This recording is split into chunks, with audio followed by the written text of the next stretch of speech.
Good morning, good afternoon, good evening. Guys, Kevin sir back from Personal Tutor, Standard 12th History Playlist आप लोग Personal Tutor के इस platform पे देख रहे हैं एंड चैप्टर है फ्रेमिंग द कॉन्स्टिट्यूशन. गाइस, हमको कॉन्स्टिट्यूशन के बारे में बहुत सारी चीज़ें पता है, कब बना था, कब इनैक्ट हुआ था, लेकिन इस चैप्टर में we'll be going ahead and understanding some basic things. The topic that I am going to discuss is a tumultuous time. Tumultuous time मतलब एक ऐसा टाइम पीरियड जो आसानी से बीतेगा नहीं, मतलब तकलीफ भरा टाइम था. हम जानते हैं कि 15 अगस्त 1947 इंडिया को आज़ादी मिली थी. लेकिन एक फैक्ट बहुत इंपॉर्टेंट हमको ये नहीं भूलना चाहिए. 15 अगस्त 1947 इंडिया का बंटवारा भी हुआ था. एक नेशन कॉल्ड पाकिस्तान उस वक्त फ्रेम हुआ था एंड वो आज़ादी जो हमें मिली थी वो एक जख्म के साथ मिली थी. That was an independence but it had a hidden wound in it. लोग, ठीक है, उस वक्त 1942 के जो क्विट इंडिया मूवमेंट वगैरह हुआ था उसके जोश में थे. लोगों के अंदर वो एक फीलिंग थी कि हम लोगों ने अंग्रेज़ों को बाहर भगाया है. चल रहा था, ब्रिटिश राज के अलग के खिलाफ चीज़ें चल रही थी. सुभाष चंद्र बोस ने एक नई जागरूकता दिखाई थी. उन्होंने फॉरेन एड लेके, प्रोबेबली लाइक हम बात करते हैं तो जापान एंड जर्मनी की मदद लेके एक आज़ाद हिंद सेना बनाई थी और ब्रिटिशर्स को थोड़ा सा डर वगैरह लगने लगा था. प्रॉब्लम हुई थी कि एक रॉयल इंडियन नेवी की अपराइजिंग जो हुई थी बॉम्बे में और दूसरी सिटीज़ में 1946 में, इसने भी एक काफ़ी अच्छा काम करा था. तो सिर्फ एक फैक्टर नहीं था जिस कारण से आज़ादी मिली है. आज़ादी बहुत सारे अलग अलग फैक्शंस के डिवाइडेड एफर्ट के कारण हुई थी. इन डिवाइडेड एफर्ट को कंबाइंड एफर्ट ब्रिटिशर्स की तरफ से देखा गया था क्योंकि sudden they were not ready for this thing. ये होने लगा था. फिर 1940s में पूरे टाइम प्रोटेस्ट ऑफ वर्कर्स चल रहे थे, पेजेंट्स के प्रोटेस्ट चल रहे थे, इंडिया के सारे पार्ट्स में ये सब चीज़ें चल रही थी. तो एक तरीके से माहौल क्रिएट हो गया था. ब्रिटिशर्स को हर जगह बॉम्ब ब्लास्ट दिख रहे थे, हर जगह नया बम रोज फूट रहा था. कब क्या हो जाए, they were like very much scared about it. Now एक स्ट्राइकिंग फीचर इस अपराइजिंग में हमको देखने के लिए मिलता है कि इस अपराइजिंग के वक्त कोई हिंदू मुस्लिम फैक्शंस नहीं थे. There was actually a Hindu Muslim unity that can not be explained. दोस्तों, ब्रिटिशर्स ने बहुत कोशिश करी थी कि somewhere somehow Hindu Muslim factions आ जाए इंडिया में, लेकिन वो नहीं आए थे. तो वो हिंदू मुस्लिम फैक्शंस नहीं आए थे, एक यूनिटी दिख रही थी. हिंदू मुस्लिम भाईचारा काफ़ी ज़्यादा बढ़ चढ़ के बोल रहा था. अगर हम बात करें तो दो लीडिंग पार्टीज थी इंडिया में, एक थी कांग्रेस एंड दूसरी थी मुस्लिम लीग. इन दोनों ने आपस में कोशिश तो करी थी. काफ़ी टाइम पे हम लोग एक जॉइंट कमिटमेंट ले लेते हैं, एक ओवरऑल सिक्योरिटी निकाल के ले आते हैं, लेकिन वो सब कुछ मिल नहीं रहा था. और प्रॉब्लम ये हो रही थी क्योंकि इन लोगों ने ये सोचा था कि हम लोग एक सोशल हार्मनी ले आएंगे. अब प्रॉब्लम यहाँ पे थोड़ी सी गड़बड़ पैदा हुई थी. देखिए, नेशन वाइड अगर हम देखें तो हिंदू मुस्लिम यूनिटी दिख रही है, लेकिन नेशन को चलाने वाली जो पॉलिटिकल पार्टीज है उनमें यूनिटी नहीं दिख रही है. तो दिस वाज अ कॉन्ट्रास्ट. इसके आगे भी होता है. कलकत्ता में जो दंगे हुए थे 1946 अगस्त में, जो राइट्स शुरू हुए थे वो बढ़ चढ़ के पूरे इंडिया की तरफ फैल रहे थे. जो पश्चिम बंगाल में जो आग लगी थी वो नॉर्थ इंडिया, उसके बाद नॉर्थ ईस्ट, सेंट्रल इंडिया और साउथ इंडिया तक फैल रही थी. दोस्तों, दिस वॉज समथिंग अलार्मिंग. इसके बारे में आप चैप्टर 13 और 14 जो प्रीवियस चैप्टर्स है उसमें पढ़ चुके हैं. प्रॉब्लम यहाँ पर यह आती है कि इन वायलेंस के कारण जो मैसेकर हुआ था, उस मैसेकर में फाइनली एक कील जो कहते हैं ना ताबूत में, नेल इन द कॉफिन जो ऐड हुई थी, दैट वाज द पार्टीशन। पहले ही हिंदू मुस्लिम के बीच में भाईचारा नहीं है और सडनली आप पार्टीशन का एक बहुत बड़ा प्रेशर इनके ऊपर डाल देते हैं। सो ये जो पार्टीशन का प्रेशर इनके ऊपर आ रहा था वो थोड़ा सा गड़बड़ कर गया दोस्तों। हिंदू मुस्लिम के बीच में जो फैक्शंस क्रिएटेड किए जा रहे थे, there were people who were doing that, let's not go into that, but उन फैक्शंस का फाइनली जो हुआ, जो हिंदू मुस्लिम का बंटवारा हुआ, इंडिया पाकिस्तान की जो फॉर्मेशन हुई थी, उससे जो जख्म थे वो ऐसे गहरे हो गए कि वो कभी भरे नहीं जा सके थे। People were now really retaliating against each other, they were like blood thirsty for each others blood. Hindu Muslim से लड़ने के लिए तैयार था, मुस्लिम हिंदू से लड़ने के लिए तैयार था। Things were going very wrong at that time. Anyways, independence day 15 अगस्त 1947 आता है। ऐसा दिन जिस दिन इंडियंस ने सच में खुशी बनाई थी दोस्तों। I remember a person who is no more in my family as well. Sometimes we used to remember that day when we used to talk. चलो दिल्ली वाला एक ऑप्शन आया था।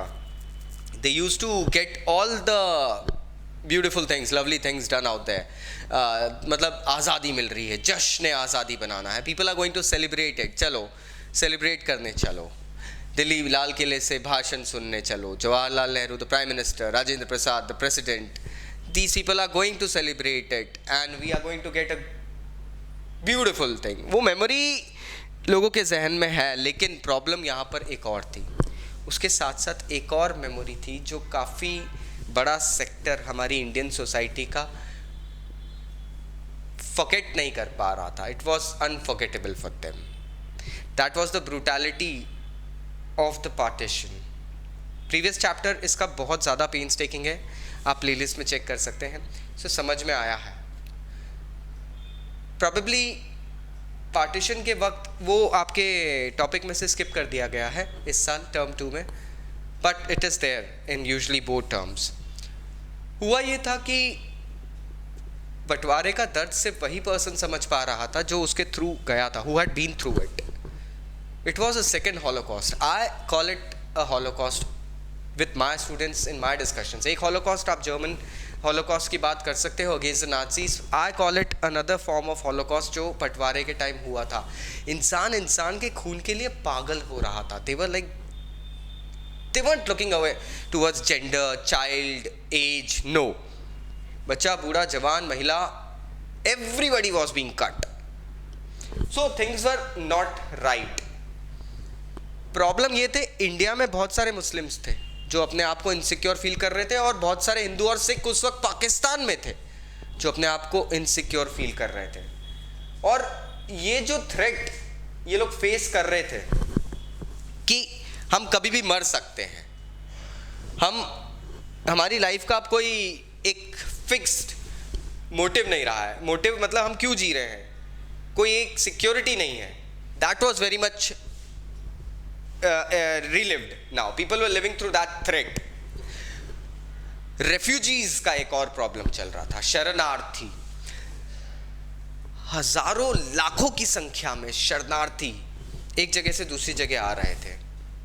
If I talk about Pakistan, तो पाकिस्तान से जो बॉर्डर थी, हजारों लाखों, पाकिस्तान की अगर मैं बॉर्डर की बात करता हूं तो हजारों लाखों शरणार्थी पाकिस्तान से जो बॉर्डर क्रॉस करके इंडिया आ रहे थे, बिकॉज उनके लिए कंडीशंस इंडिया में बेटर थी, और बहुत सारे इंडियन मुस्लिम्स पाकिस्तान जा रहे थे क्योंकि उनके लिए पाकिस्तान में कंडीशंस बेटर थी, ऐसा उनको बताया गया था। दोस्तों, अब ये जो कंडीशंस थी ये बहुत प्रॉब्लमैटिक थी क्योंकि बीच में क्लैशेस बहुत ज़्यादा हो रही थी। आप heard it and met a few people who tell me about the Atari border cases, Atari और वाघा पे जो हुआ था, अटारी बॉर्डर पे स्पेसिफिकली हुआ था। लाशें भर भर के ट्रेन्स यहाँ से वहाँ जा रही थी, वहाँ से यहाँ आ रही थी, लोग गुस्से में इनोसेंट लोगों को मार रहे थे, तुमने हमारे 2 मारे, हम तुम्हारे 10 मारेंगे, ये फीलिंग चल रही थी। तो एक रेफ्यूजीज का प्रॉब्लम भी हमारे यहाँ हो रहा था। अब रेफ्यूजीज से प्रॉब्लम क्या होता है, उन रेफ्यूजीज को हम रखे कहाँ? एक रेफ्यूजी वो पर्सन होता है जो अपना घर बार छोड़ के in search of a better life और a peaceful life he moves to a different land. उस डिफरेंट लैंड में उसके पास रहने खाने के लिए कुछ नहीं रहता है, लेकिन उस कंट्री के ऊपर वो प्रेशर बन जाता है। आप रेफ्यूजीज की देखभाल नहीं करोगे, चोरी, लूटमारी, भुखमरी, बीमारियां बढ़ेगी। कंट्री के लिए इंपॉर्टेंट हो जाता है कि एक रेफ्यूजी को किस तरीके से आप सुलास दें, मतलब उनको किस तरीके से आप केयर करें उनकी। Let's understand one important thing. Refugee जब आपकी कंट्री में आता है, अगर वो आपकी कंट्री का ही एक पार्ट हुआ, मतलब यहाँ हिंदू मुस्लिम की बात हो रही थी, तो मुस्लिम्स अगर पाकिस्तान जा रहे हैं तो जाहिर सी बात है पाकिस्तान की लिबर्टी बनती है। Let's not talk about them, let's talk about India. India में बहुत सारे सिख और हिंदू आ रहे थे, कुछ मुस्लिम्स ने यहीं रहने का आप सोचा भी था, लेकिन जो रेफ्यूजी आ रहे थे उनकी रिस्पॉन्सिबिलिटी इंडियन गवर्नमेंट के ऊपर आ रही थी। एक तरफ इंडियन गवर्नमेंट के ऊपर इस पूरे देश को संभालने के लिए, कॉन्स्टिट्यूशन वगैरह बनाने के लिए एक कमेटी का जोर पड़ा हुआ है, दूसरी तरफ ये रेफ्यूजी आ रहे हैं तो इमीडिएटली उनको भी लॉ एंड ऑर्डर सिचुएशन बनाना, लेकिन कॉन्स्टिट्यूशन है ही नहीं आपके पास। You don't have a law book. Constitution is what? It's a law book. आपके पास कॉन्स्टिट्यूशन ही नहीं है तो आप इस कंट्री को किस तरीके से सेफ गार्ड करोगे, क्या मेजर्स निकालोगे? It was a turmoil, that's why it's called a tumultuous time. Let's understand, उस सिचुएशन से हमको निकाल के लेकर आए हैं हमारे कुछ politicians. Let's that's for that very reason I respect them guys. अब एक और प्रॉब्लम था, खैर ये प्रॉब्लम थोड़ा सा कम सिग्निफिकेंस रखता था, बट कहीं ना कहीं ये प्रॉब्लम भी था। प्रॉब्लम ये था कि हमारे कुछ प्रिंसली स्टेट्स थे। प्रिंसली स्टेट्स क्या होते हैं? कुछ भारत की आज़ादी के वक्त ब्रिटिशर्स ने बहुत अच्छे से गेम खेल लिया था, कि ना खेला होवे कर लिया था। उन्होंने हमारे कुछ प्रिंसली स्टेट्स के राजाओं को, मैं अगर नेम लूँ तो हम बात करेंगे हैदराबाद, जूनागढ़ रियासत, कश्मीर। प्रिंसली स्टेट्स के राजाओं को ये कहा गया था, इनफैक्ट हमारे एमपी में होलकर्स भी आते थे, इनको एक ऑटोनॉमी दी गई थी। ऑटोनॉमी ये दी गई थी कि आप लोग, you usually owe an allegiance towards the British crown, but now you can shift into any of the territory. You can remain like be in India and be an Indian, or you can transfuse yourself as Pakistanis. अब ये चीज़ हजम नहीं हो रही थी दोस्तों लोगों को कि आप इंडियन टेरिटरी में रह के पाकिस्तानी रूल्स एंड रेगुलेशंस मानोगे, ये कुछ जम नहीं रहा था, मतलब एक सिस्टम गड़बड़ होने वाला था। भाई यू आर इन मेनलैंड, बहुत इंडियंस के इमोशंस हर्ट हो रहे थे इससे, लेकिन based upon the religion and the wish of certain maharajas and nawabs, we had to conquer according to their wish. बहुत बड़ा एग्जाम्पल है इसका कश्मीर। राजा जयसिंह की बात होती दोस्तों, कश्मीर डिसाइडेड कि हम तो भैया ना इंडिया के रहेंगे ना पाकिस्तान के रहेंगे, हम अलग रहेंगे। हुआ क्या? आज तक वो इशू चल रहा है।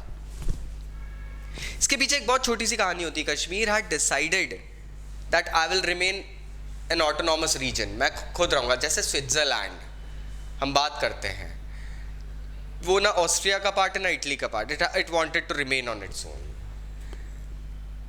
कश्मीर ने भी डिसाइड करा था, लेकिन आज़ादी के 1 साल भी नहीं बीते थे दोस्तों, पाकिस्तान ने कश्मीर पर अटैक करा था।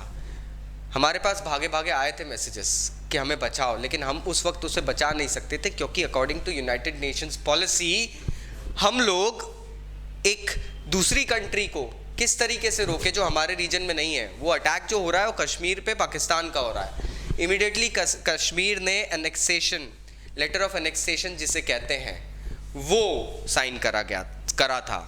उस लेटर ऑफ एनेक्सेशन के कारण हम कश्मीर को बचा पाए थे, और कश्मीर जितना भी अभी है उतना हमारा पार्ट है, बन के रहा था।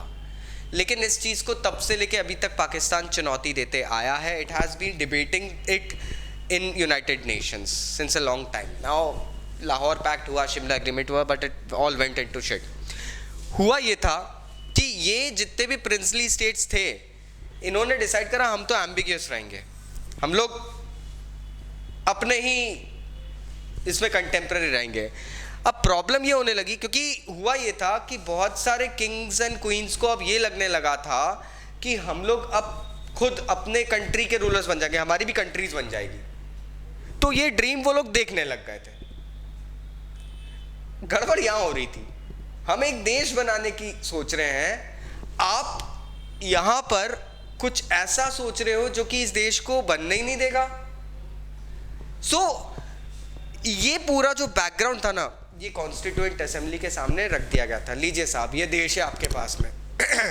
This is the condition, you cook the dish, people are hungry. Constituent assembly had a hell of a time, my guys. It had a hell of a time going through this thing. आज मुझे हंसी आती है. I'm like really, I shouldn't be laughing or making a pun out of it, but उस वक्त एक ऐसी situation दे दी थी कॉन्स्टिट्यूएंट असेंबली को कि ये कंडीशन है, आपको अब एक कॉन्स्टिट्यूशन बनाना है. दोस्तों, I don't have that much patience. I bet not all of you would be having that much patience. क्योंकि इतने खतरनाक दौर से हम गुजरे हैं और सिर पे ये भी चीज़ें पड़ी है, और आपको एक कॉन्स्टिट्यूशन फेस करना है. उस कॉन्स्टिट्यूशन में आपको ये प्रॉब्लम्स रहते हुए एक देश का एक खांचा तैयार करना है जिससे कि आगे प्रॉब्लम्स किसी तरीके से सबड्यू हो जाए. कैसे सबड्यू होंगे ये हमें नहीं पता है, लेकिन हो जाए. सो आई होप यहाँ तक आपको ये टॉपिक क्लियर हुआ होगा. नेक्स्ट टॉपिक में will meet in the next video. So thank you very much. Please take care. Bye bye.